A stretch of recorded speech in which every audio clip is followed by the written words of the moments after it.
The following program does not necessarily represent the views and opinions of Reality Radio 101, its advertisers and sponsors, or its listening audience. Listener discretion is advised.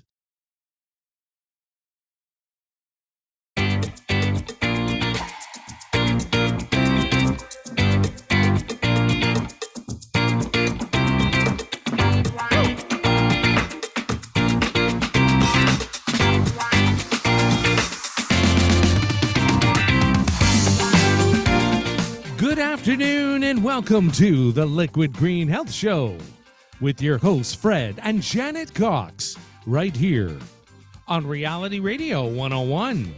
To get on board right now, send us an email. Our email address is liquidgreenhealthshow@gmail.com.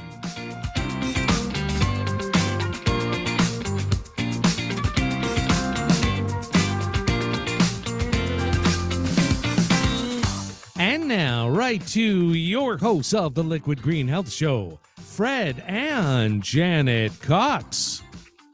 Good afternoon, good afternoon, good afternoon. It's Sunday. It's a long weekend here in Canada and the United States as well.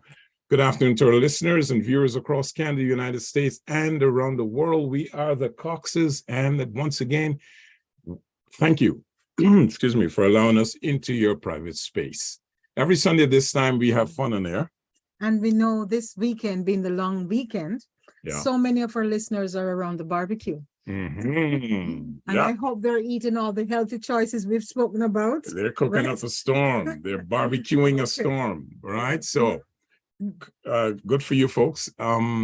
This show is designed to stimulate their mind and help to bring us one step closer to living a healthier lifestyle. You can catch us on YouTube and Spotify. Just type in Liquid Green Health Show and it's going to pop up. And if you want to listen or see what we look like, who we are, you feel free to do that.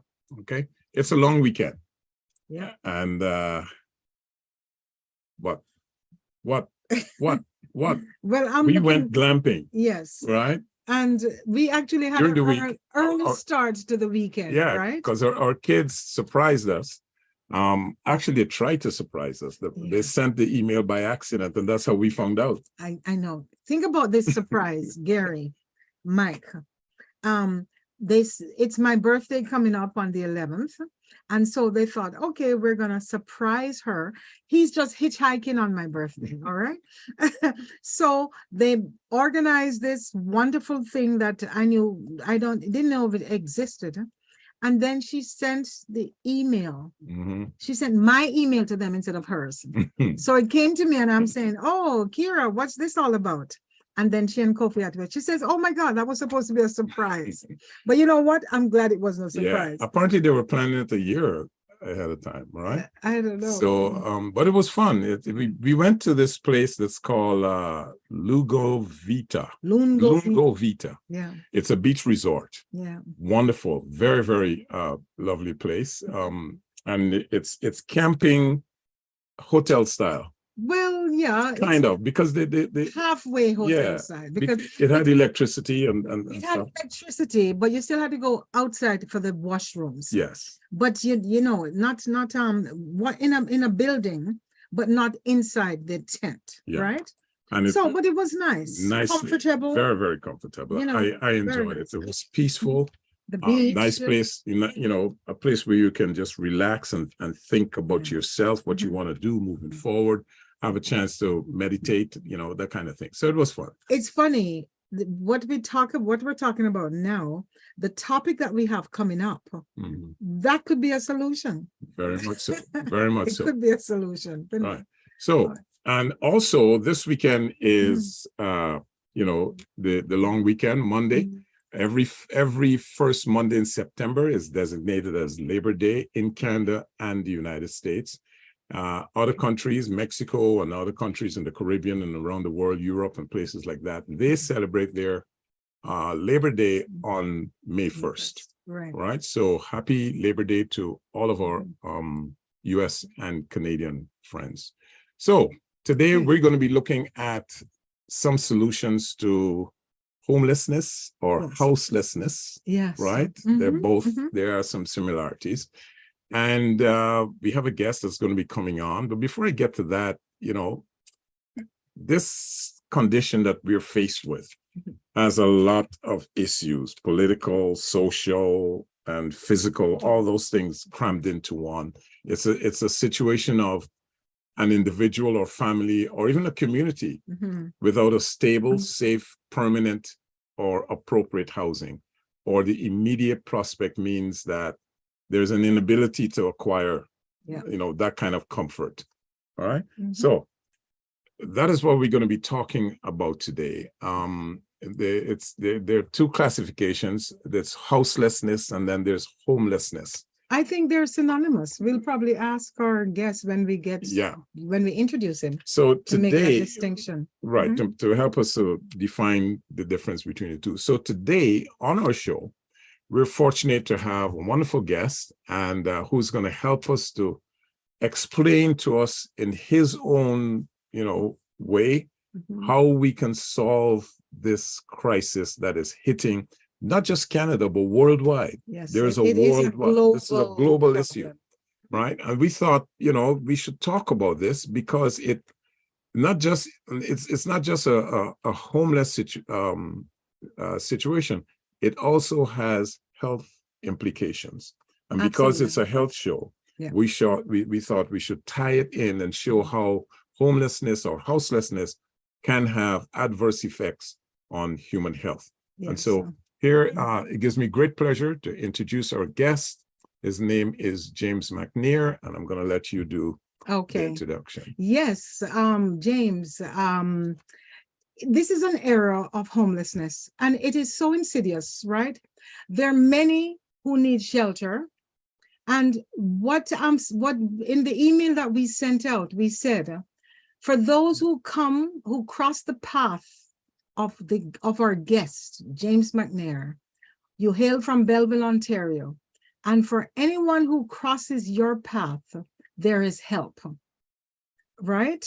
And I met you only James, about... you want to unmute your mic, please? I'm sorry, folks. Yes. Great. There I am. I met you. By the way, you look good. I know you're fixing and whatever. I think your spot is now pretty good. Yeah, right? I was trying to get a good angle for your hair looks good too.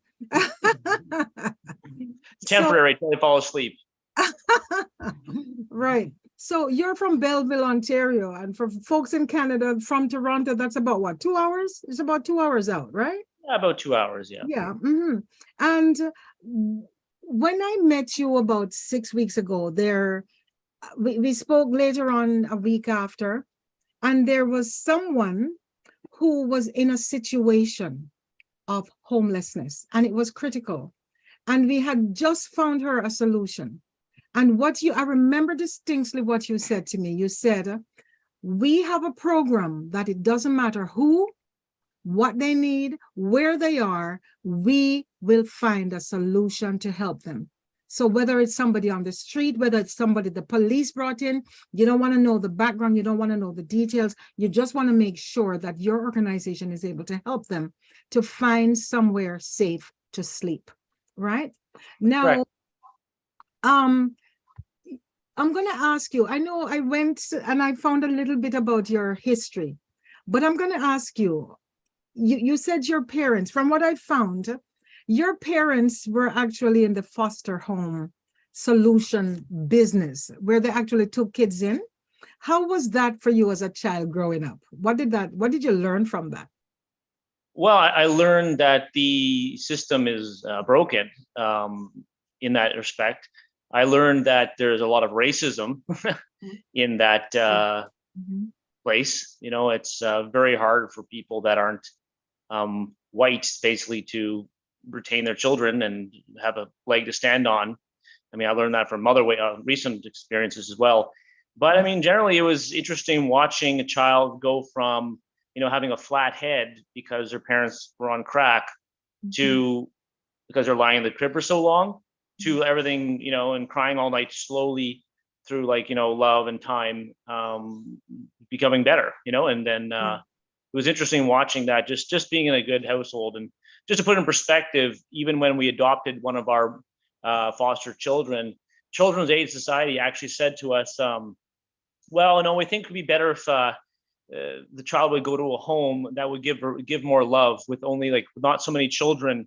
And we had them for almost 2 years at that point. So their logic was to give the infant to someone else that she said haven't known and be better. Like that's the logic they had. I know sometimes sometimes you hear on the news the decisions that they make and how disastrous it can be. I'm sure it's in the minority, but then these cases happen, right? Now, something else I found interesting about you, which will drive us into what we're going to talk about, which is homelessness. It says you actually built your first home when you were 14. Yeah, yes. It says you built your first home at 14. And through this powerful experience, you realize the humanitarian potential that this skill that you had. You were proud, and then you decided you need to build homes for people so that nobody would have to experience the uncertainty and stress of becoming homeless, right? And then it says throughout your 20s, you refined your skills as a builder and began working as a housing contractor. So, can you fill in the gaps a little bit for us from the age of 14 when you started to what you're doing now? That's a pretty big gap. Yeah. Well, I had the knack for repair and fixing things. It came naturally, almost like it was some sort of special gift I had. It doesn't matter if it was broken. I could okay, let me see. I could take it apart, fix it. So I was like, okay. Then once people realize you have that skill, you get in very high demand. Like your phone starts... I'm going to interrupt you and ask for a trade-in. Can I trade in this person beside me? He's on the opposite spectrum, eh? But anyway, go ahead. Well, don't worry about that. Don't worry. White people don't make babies, so you're on the right color now. We're all going to get extinct. We'll be the ones, so it's good. You made the right choice. So basically, I found out that I can't help everyone. I was like, everyone asked me to fix their tub or fix their wall or fix their this or fix their that, fix their car, fix their everything. You can't live like that. So I was became a free servant of people's repair needs everywhere. And they have a problem, being whatever it is, hungry, or I'm like, okay, wait a second. I'm like, if I give everyone a house, food and water, everything else, nice to be able to apply them health care or other things as well. But at least you give them a house, water, and food. I know that then I can be like, okay, I'm too busy to help you, but here's your house. And the same thing when my daughter's older and I, when my heart stops beating, which is probably going to happen because I'm human, I can be like, okay, my daughter has a house. I know that I've set up an organization. She can knock on the door and be like, hey, I need a house. Okay, here's your key. We'll talk to you tomorrow or next week or next month. We'll figure it out. Just here's your house. Okay. So how does that work? Like, people are thinking, oh my goodness, this sounds awesome. I need a house. Let me call James. But how simple is it, or how difficult, or what's the process? Go ahead, Frederick. Before you answer that question, I would like to know at 14, what type and size house did you build? It was about, I would say about 14 feet by maybe 10, 12 feet, not sure. I fully finished it with drywall, carpet, the whole deal, and it's made it into something livable. Me and my friends used to just, kind of hang out there and watch movies and, mess around. And that's basically what all it was. And I built a couple cottages, 2 little small log, crappy cottages, just messed around, And when they wanted, my cousins or my friends would want to play video games or go play, I'm like, I'm just going to do a few more hours, trying to build this thing, I like to see it completed. That's why I just would wait till I felt it was completed, So now, are you working with a group of people to do this? Do you have a team? Yeah, we have a team. We have the gentleman that runs the political party side. He also was a builder. So he's out there now looking for more properties up north to find, more locations. We're trying to really build a lot of housing so people can feel they're, out of their funk, Even your friend, I'm supposed to pick her up tomorrow and bring her to someone to try it out for now. So. Right. Let me talk about that for a little bit. Folks, if you're listening, as I said, I just met James not too long ago, and we have someone, I'll call her Jay for the time being. And she is an older person who she's in a shelter currently, and she has nowhere to go. She has been getting help from different people, but I don't know. Sometimes, James, this is one of the issues I want to talk about, because sometimes you see people, they actually get help, but it might not be what they're looking for. Like, how choosy can these folks be when they're homeless? Do they have any kind of choices? How would you answer that? Well, I think they do have a choice, and I want to make it so that their house is a basic fundamental human right Yeah. with food and water. Because at that point, people can just basically survive and function. Even from my past, I have people that I've moved from different locations, an elderly lady, I think 7 times in 3 months. Oh, wow. Okay. Well, like it comes to that point that, you know, and fatigue has a lot to do with it. Lack of sleep is a huge effect on everyone. And that's, I would say, the biggest problem I found from all the years of, you know, giving people little places to sleep. That's what really changes people is sleep and some sandwiches to kind of like, you know, not die. And then you seem to slowly repair once you get proper rest. And you know that your belongings are safe, locked in a little box. Right. And then you can rest knowing that you're not going to have your belongings stolen. Because otherwise, most people run around with their very little small belongings and like, oh my gosh, what happens? I lose this book, Yeah. sentimental. Like some strange. They have these issues, and you can only solve that by giving them a locked box. They feel secure in a comfy bed. It's amazing you say that, because that is one of the issues she mentioned to me. And she said, I am going to go, I want to check this out, even though the circumstance, she's going to have to work. She can work and help to get her keep, you know, money for her keep. And then she can get an additional wage on top of that. But what she said was, I don't want to go back to a shelter. You know, so what you just said and you know, I understand that completely. And basically, and I told the woman from the shelter called me today, and she was asking questions about what was going on. And I was able to express to her, like, no, this is exactly what I'm doing. She's going to a work environment. It's going to be a lot of cleaning.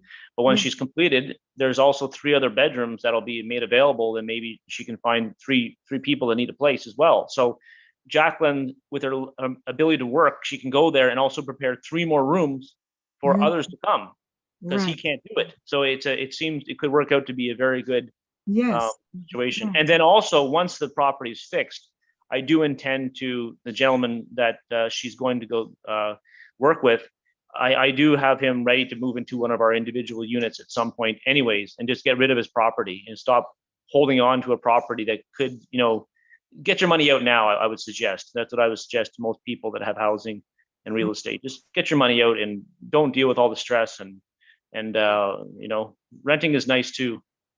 Yeah. So tell us a little bit more about I know direct for our listeners, you mentioned the political party. James is with an organization called Direct Democracy. You can check them out online, Direct Democracy. Is it directdemocracy.com, right? That's correct. That's the nonprofit wing.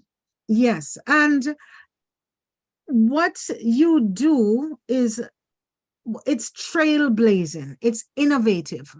Not a lot of people are doing this, because governments, we talk about the difference there. There's a difference between managing homelessness and ending homelessness. And I think the path that you're on is initially managing, because it's emergency shelter.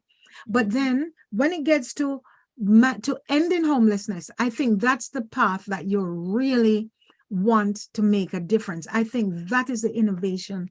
That is the approach that you're taking with that business, right? So could you tell us about the service and what can people do? How can we as the public, there are lots of stakeholders in helplessness, but the ones we talk to are the ones that we can affect today, our listeners.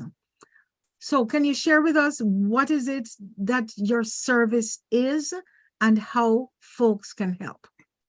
Well, basically, it's a service that takes in money and can give a return as investment, that you can turn that into housing, basically. So that as you give money to us, it's not just a donation. We'll be able to accept an investment of any amount, and basically turn around and give you an interest on that amount. Some people would require more interest. Some are doing it out of the goodness of their heart. They give us 2% interest. But what I can do if that happens is I can start buying more units and then housing more people. The more units I have, the more I can just say, someone calls me, can I have a unit? I'm like, yeah, I got a unit. I got a unit. I got a unit. And then I keep providing more and rolling it over. And most people will have the money to pay for these units via rent or old age pension or any sort of government assistance that they have. And even if they don't have assistance, we're willing to basically float them until they find a way to pay it. And it'll be like an account that never has to be paid. Basically, it just builds up because eventually somebody can find some revenue stream in this country. So for now, you're like, okay, here's your house. We'll figure out the paperwork later.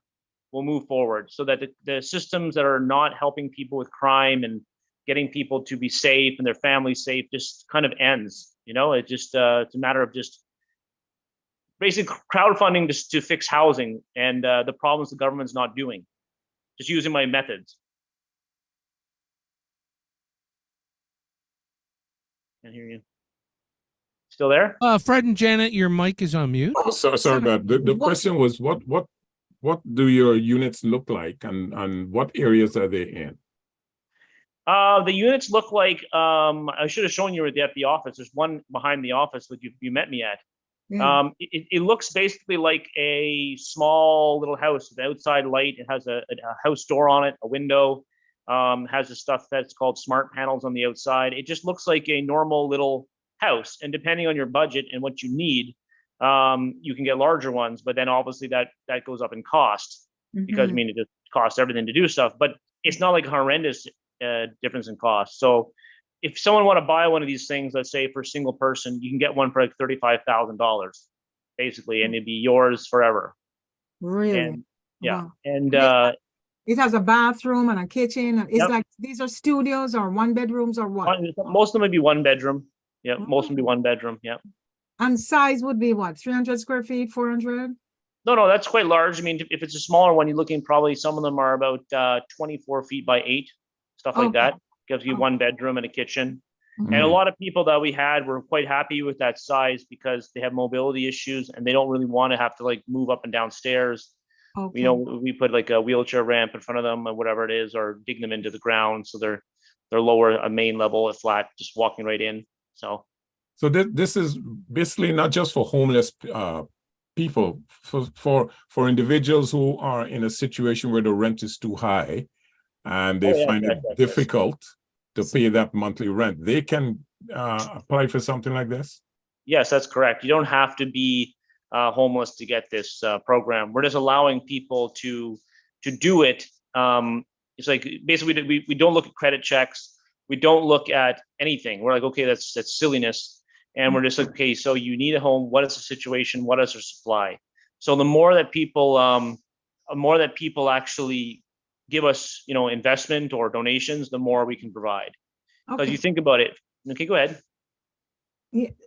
For example, I mean, there's so many people in situations where you think they're doing well and they're not. For example, a family of a mother, say a single mother, 2, 3 kids, and struggling, probably behind with the rent, and don't know where the next meal literally is coming from. Yeah. Is this somebody that could pick up the phone and call James McNair, your organization, and get help? Yes. Well, I mean, your friend called and got help. And just recently, we've actually have a lot of other people that have said they're willing to also help as well. It just seems like right now we're having a lot of interest in helping this problem because they know that no one's going to solve it. In the same respect that no one's going to solve it, these people are still causing problems. They're using all resources, a fire, ambulance, police, all the beds are full, the wet refugees, the shelters are full. They're starting to overflow on the bridges now. We brought 1.2 million people into the country. 500,000 went to the GTA. You do the math, where are the units? And they're going to do it again next year. That's 1 million people minimum, the GTA. And the next year, it's 1.5 million people. So you can't, it's game over unless people, I don't know if you guys, ever play those video games that, you know, you're playing a video game and then you die and it's like, okay, put more money in to continue. Yep, Yes. yep, We're basically that. That's where we are. yep. Or the game just goes, you know, it's like, uh-oh. It's funny, you mentioned the immigration crisis. One of our first emails, we'll just take a break right now, and we asked people to write in, and we had a couple of emails that came in. So, Frederick, you want to just, I remember one you looked Yeah, at let that me, said, one of them touched on the issue with immigration. And that one was, that came from Tim. And Tim said, Fred and Janet, hey, federal government, stop with all the immigration until we get the housing crisis under control. How hard is that to understand? And I want to ask you that, address this to you. What's your take on that with the influx of immigration that's coming in constantly, as you mentioned? 500,000 comes to the GTA and another 500,000 is going to be coming next year. That definitely is a strain on the housing situation. How do we address that? Well, we have to address it with people immediately opening their wallets, and basically, let's say 5 million people in Canada give an organization like mine $20, so that right away I can start, moving forward and producing thousands of homes. I can actually buy right now and get them delivered to me. I just got to modify them for the winter. Okay. So it's just a matter of just collecting them, and then you just have to say, you go to these agencies like the shelter I spoke to today, and I said, well, I should have 4 more, in a month or so I'll have 4 more units available or 3 more rooms available, or whatever. That you have to approach it, like I told the lady, one person at a time. Right. Get the unit, put someone in there, and we have a strategy to do it that I don't think anyone understands how to do it. We got to be careful saying too much, because other people will take the idea and pretend they're doing it and use it for political gain and not do anything with it. Right. So we got to be careful. It happens to us quite often, but we're at the point now, I say, the video game is coming to the end. We need to put more quarters in the machine to keep the game playing so we can help people. So that's where we're at. Yeah. So do people have a choice of location? Like when you get 100%.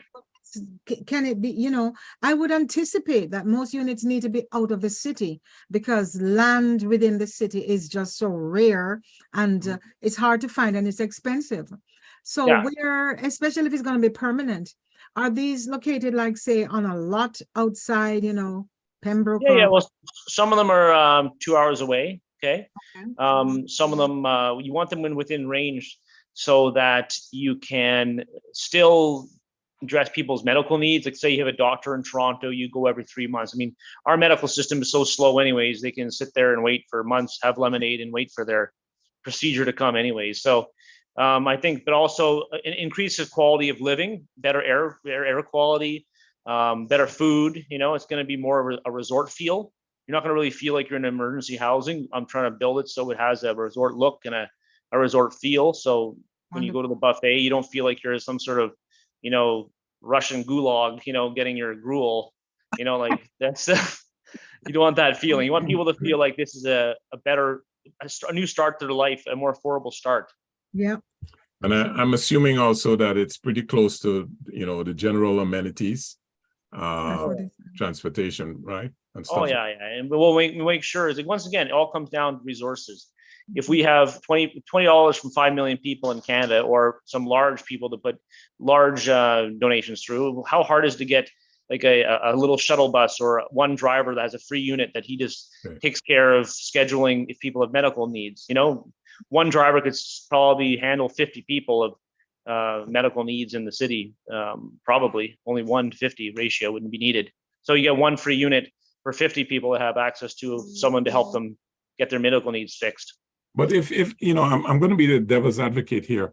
If it is as simple as you're suggesting, why isn't it that government and other people who have skin in the game, the stakeholders, why aren't they coming up with solutions? Rather than saying, okay, we're building affordable housing, and we're going to build 150,000 affordable housing, but yet when they build the affordable housing, nobody can afford it. Why aren't they thinking that frame?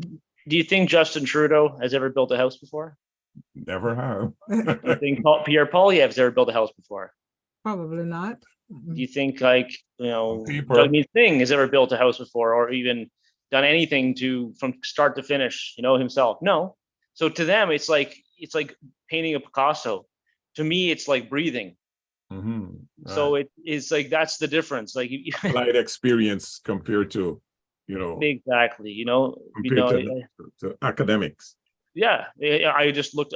We've done testing. I've tested it. I owned a hotel in Shawville, Quebec, and I tested with police. I tested all the systems. I've stopped armed robberies because one time we police officer dropped off a gentleman. His friend was arrested for having a warrant. He was a crack addict, and I said, okay, here, you just take this unit, just take this little room. It's a motel hotel. You take this room, just relax here for now. We'll figure things out. And then he came up to me in French. He's like, hello. I was like, yeah, what's up? He's like, oh, can you drive me to the store in French?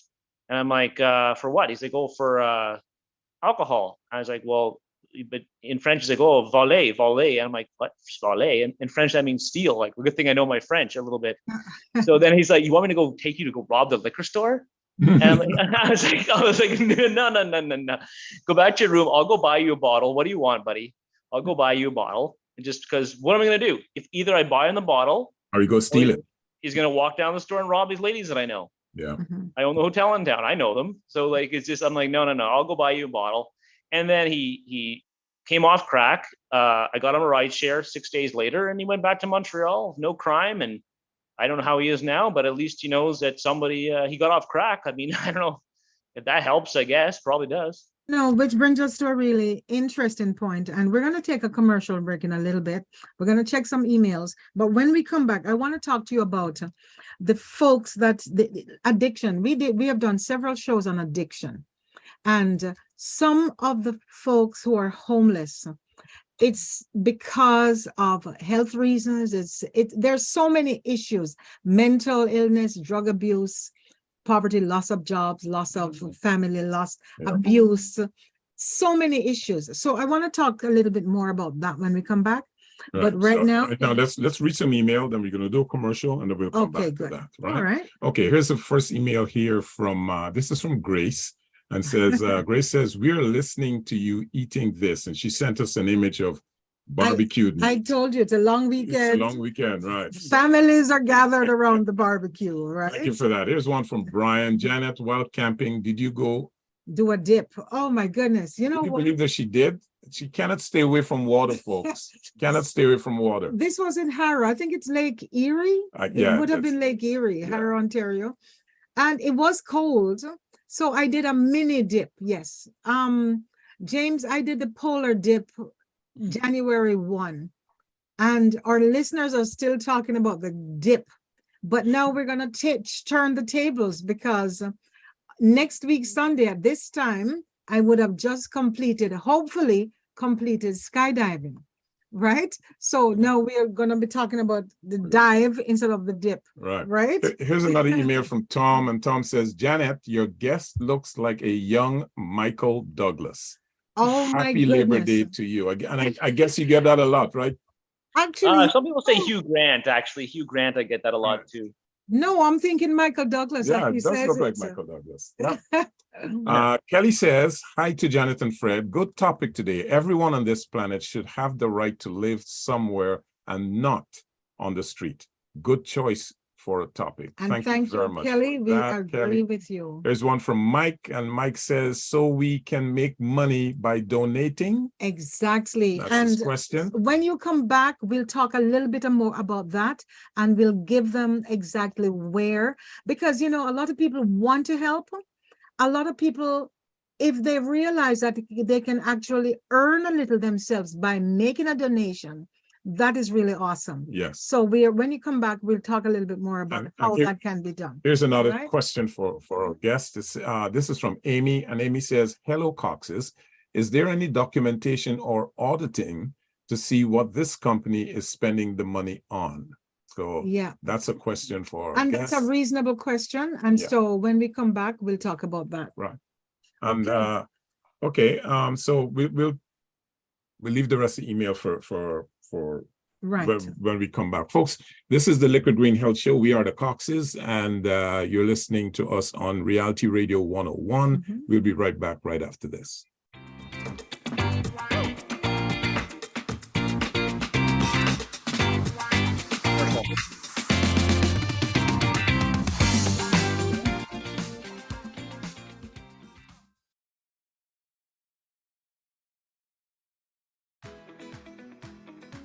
Join the eco revolution with the Liquid Green Products Reseller Program. Are you passionate about sustainability? Ready to make an impact while earning extra cash? Then look no further. Get on board with Liquid Green Products and become a part of our reseller program. Why us? We're not just another eco-friendly company. We are a movement for a greener future. Join our reseller program and be an advocate for sustainable living and enjoy the benefits of a profitable business venture.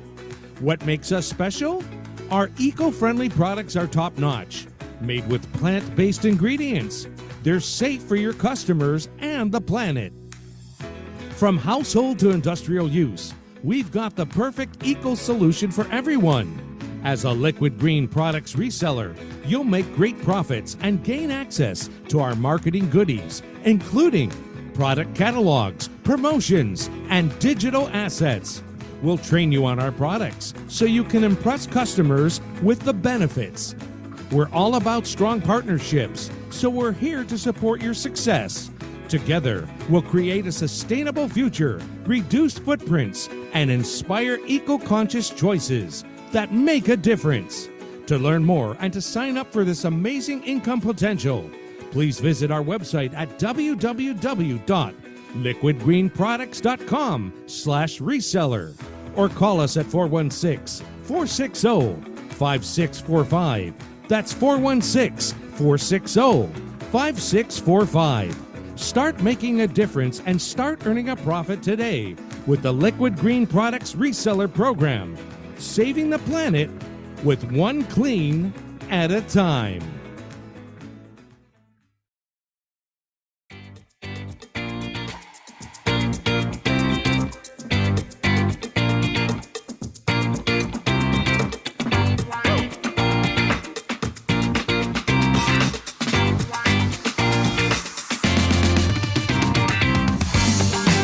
Welcome back to the Liquid Green Health Show with your hosts Fred and Janet Cox, right here on Reality Radio 101.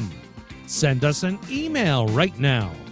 Our email address is liquidgreenhealthshow@gmail.com.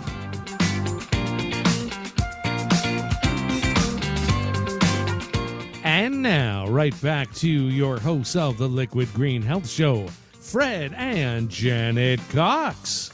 Hello, once again, folks. We are back. Yes, we are the Coxes. This is the Liquid Green Health Show, and our guest today is James McNair from Direct Democracy, and we are discussing the homelessness factor that is hitting us like a storm, like a tornado here in North America, but specifically in Canada, and more specifically in Ontario.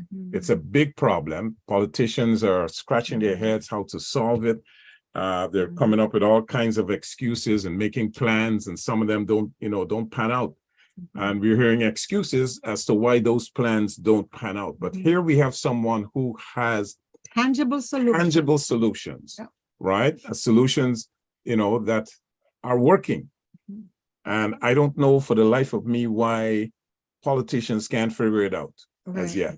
So we're back, and we're going to be trying to see how we can make this thing work more efficiently. So as of today, there are over 150 million people worldwide that are living homeless. Over 150 million people, and COVID-19 has just made it worse. Right. And so we are focusing primarily on Toronto, Canada, because this problem is just getting worse. And Canada is very, sorry, go ahead. It's getting worse and worse. And if I'm going to use a colloquial term, worse. It's getting real bad. So that's what we're talking about today, folks. And it's not, you see, the homeless factor, as I said earlier in the show, has a lot of implications, and it goes all the way from being homeless physically, then you have the mental trauma, and you have the other types of illnesses, the addiction, the drugs. So that's what we're going to be talking about today, how we can, put a band around these things and curb the situation. So James, the question for you then is, there are so many of these issues that are fueling the housing crisis.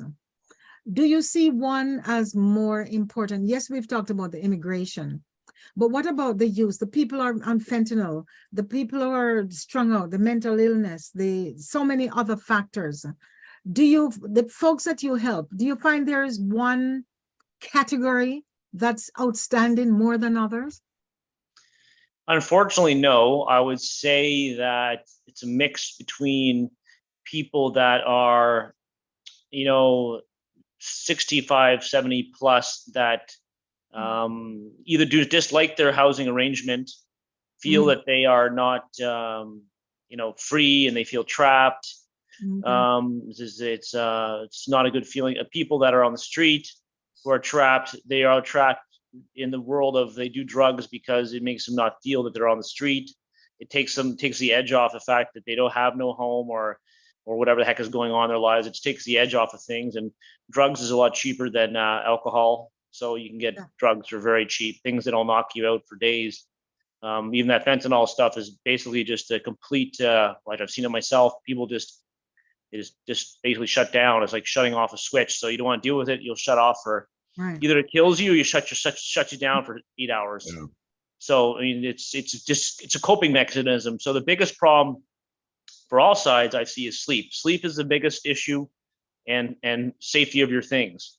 It always comes down to people's things. Everything is always, my things. I can't sleep, my things. No, I can't close my eyes, my things. It's like all about the things. Oh yeah.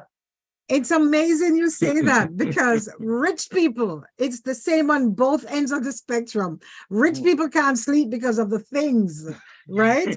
The art collection, the jewelry, the this, the that they spend the whole life working to collect the things. Little do people know that nobody I know has ever crossed on the other side with anything, But listen, a really practical question.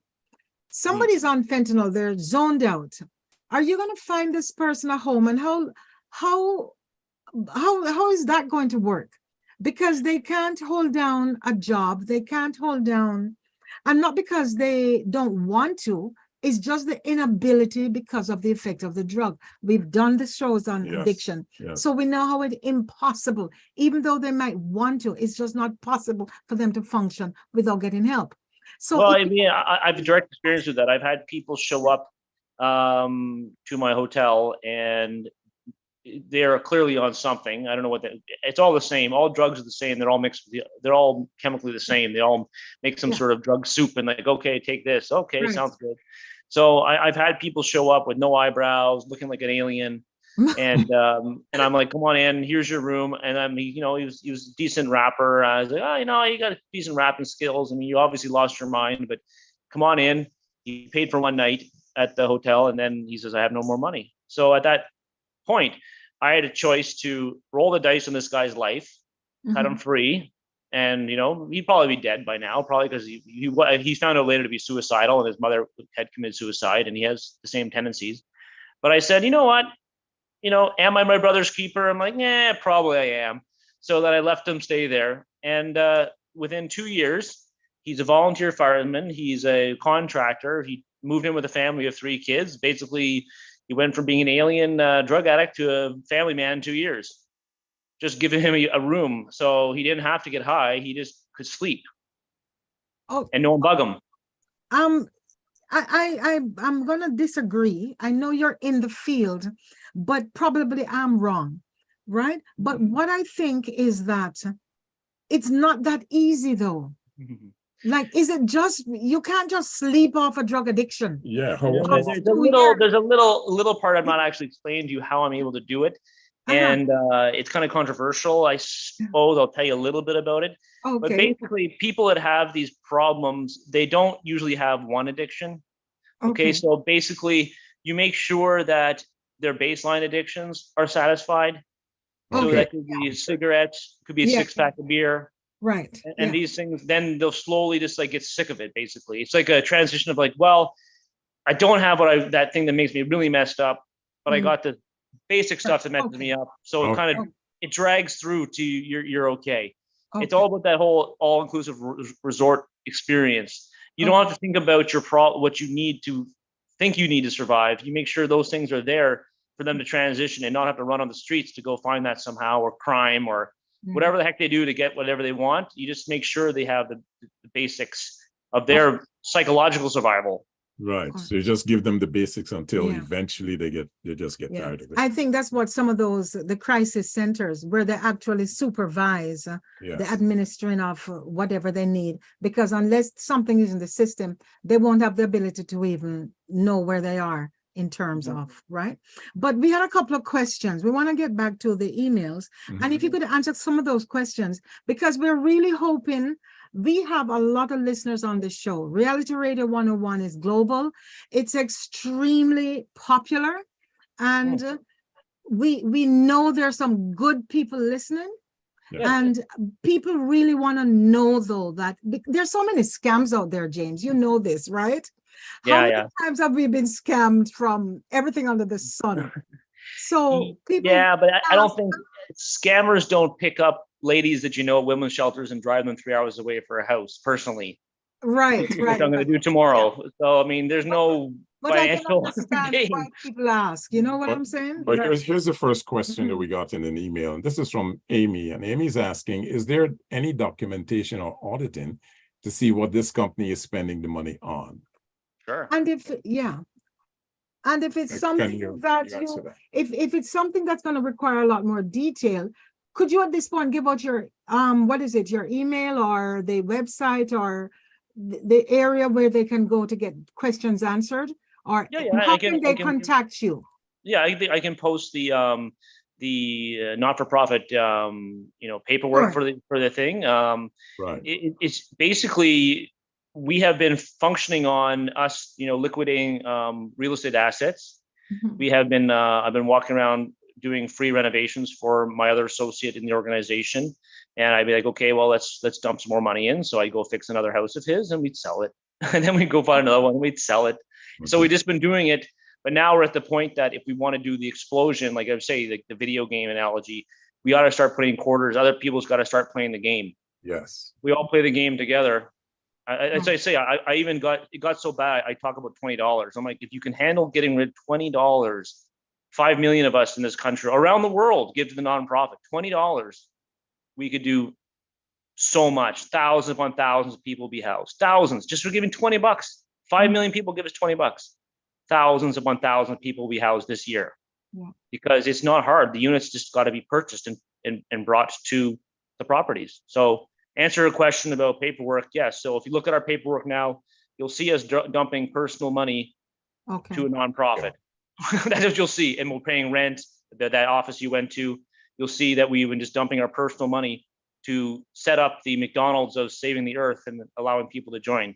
Yes. I just mentioned, for people in Toronto who are listening, and you're looking for a space for business, for whatever, a meeting, for very low rent. It's a shared space, like a hub. It is beautiful. What's the address? It's on Victoria Park. Victoria Park, yeah. 3761 Victoria Park. We rented the downstairs of a school during the pandemic.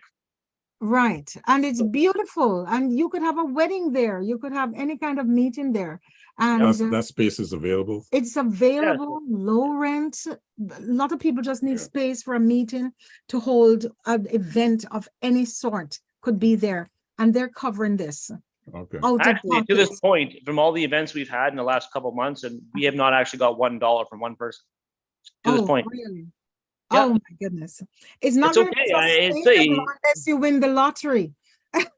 Well, no, we just dumped real estate. We just said someone's got to do it, and at least when I die, God's going to say, "Did you try?" I'm like, "Well, I tried. I did my best. I laid it out for them. I'm like, all you got to do is just get past that mental block. Be like, oh, what happens to scam? Okay, that could be You can't know in life, but you have to have a mental ability to say, you know what, we have to decide. My mind's telling me not to donate, but I'm going to do it, because what happens is it's actually true. That's the mental block we're having. Everyone's so damaged and scared and doesn't want to sign anything and doesn't want to, it's just, we've got to the point of we're scared to even help each other, basically. So Precisely. And so talking about donating, someone is asking the question, can we make money by donating? Can you tell us how they can do that? Right. Yeah.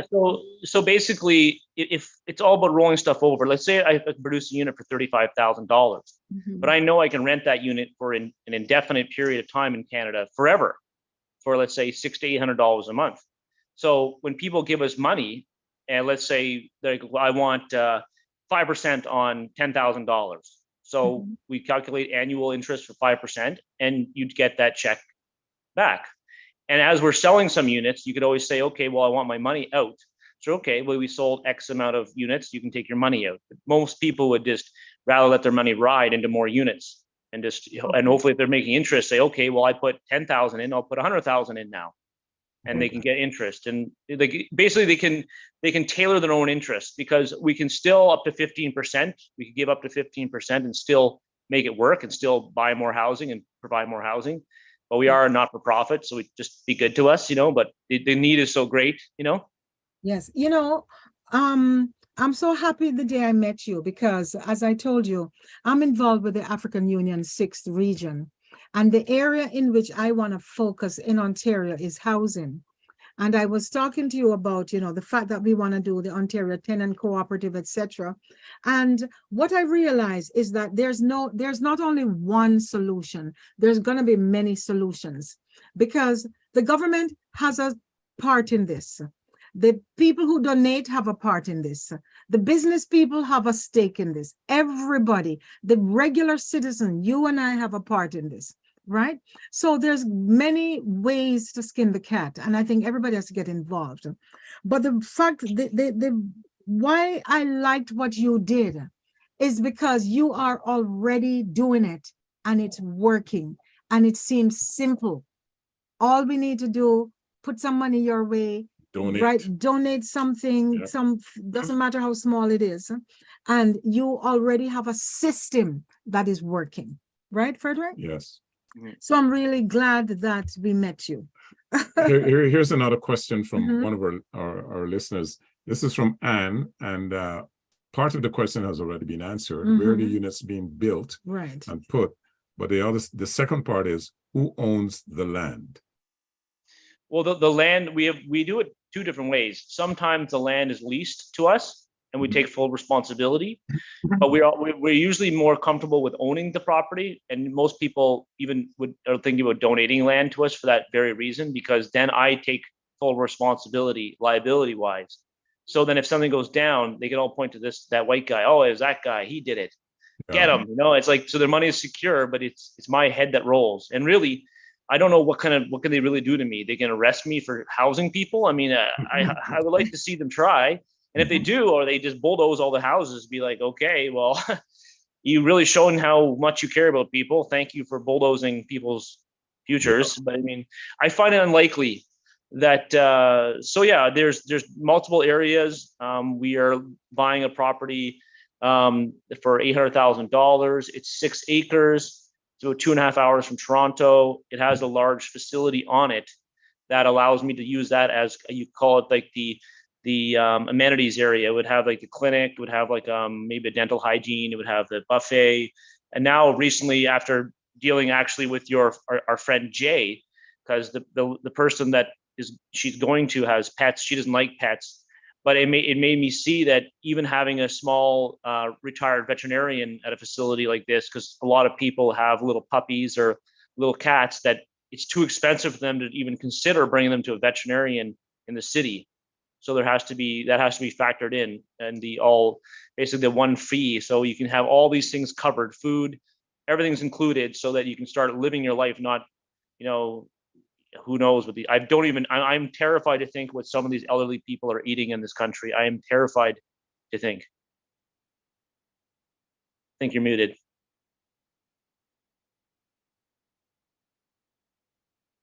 Fred, Janet, you're muted. Okay. Sorry.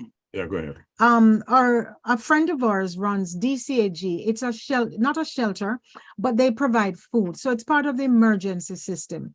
And they give food out even on a Saturday for seniors who are at home and anybody who needs. And they do curricular, cultural things, right? But now on the other hand, millennials who, Frederick, you had some statistics about people who figure that they won't ever be able to. There's some statistics that I pulled up where they're saying that 6 in 10 Canadians who don't own a home, they have this feeling that they will never be able to own a home, and they're more or less have given up. And then you have another segment of the population, about 7 in 10, which is probably about 3/4 of the population, is saying high interest rates currently have them on the sidelines of home buying, or even wanting to sell their home. With that statistics, for people like millennials listening to this, are your housing options, is that an option for them? Well, yeah, 100%, because most millennials now, even they barely need to travel for work. A lot of them, they're not traveling for work. And even when if they are traveling for work, there's areas that they can get a job around these, different facilities. There's going to be, towns within range to get some sort of employment if they want it. But also what my program is going to allow is it allows people, let's say you're an artist, a really good artist. Now you can't even really practice your art, basically, because you can be the most genius artist there is, but you have to go, find some way to sweep a floor all day, get exhausted, and then you die at 80, and that all genius has been just dumped down the drain. Okay. That's what is also going to be stopped. And, people can work together on the property, and we could probably make a way that, especially with donations start flying in, like I think they will, people can employment on these areas too. So you want to make it so some areas have different, it'll happen naturally. People will naturally kind of congregate. They'll buy units where they want to buy it. And sorry, I have to cut you off because our show, it should be an hour and a half because it's already 6:27. We have like 3 minutes. No problem. Just left. So please, could you give us again how people can donate? Just give us the website or the best way to reach you. Sure. So if they want to ask a question, make a donation, whatever, just tell us that again. Well, yeah, so you can go to directdemocracy.com, which is a very bland website. It just describes the housing and the healthcare facilities we want to build. Mm-hmm. It's also like a system where people can input their problems and their issues and let people know what their problems are. Okay. But right now, it's a place that you can see. My phone number is in that website, directdemocracy.com. So that's DIRECT, Direct Democracy. Yeah, that thing that nobody has in this country. It's called democracy. We don't really have it, but we talk about it. Aspire for it. We talk about it. Yeah. So I just want to say thank you so much for being our guest and for educating us and for the work you and your partner and those who support you are doing. Frederick? Yes. Well, I just want to repeat that. Our guest today, folks, is James McNair. And he has Direct Democracy, and he has done a wonderful job in shining the light as to how to solve this. Just one more thing. Yeah. I do want to, in every single country in the world, I want to make a place before I die that you can walk there and there's food, water, and shelter. When that happens, you know that us, our family, everyone will be safe. And you know what? Through the AU6 region, we are going to be working together. I know that's going to happen. Right. All right. So thanks again, James. This has been a wonderful eye-opener as to how we can come together and make a difference in this situation that's happening. And with that, I'd like to end the show by saying good health is central to human happiness and well-being. It contributes significantly to prosperity and wealth and even economic progress. And as healthy individuals, we can be more productive and even live a little bit longer. So until next Sunday, same time, same place, same station. This is Janet and Fred saying, let's stay healthy. on Reality Radio 101.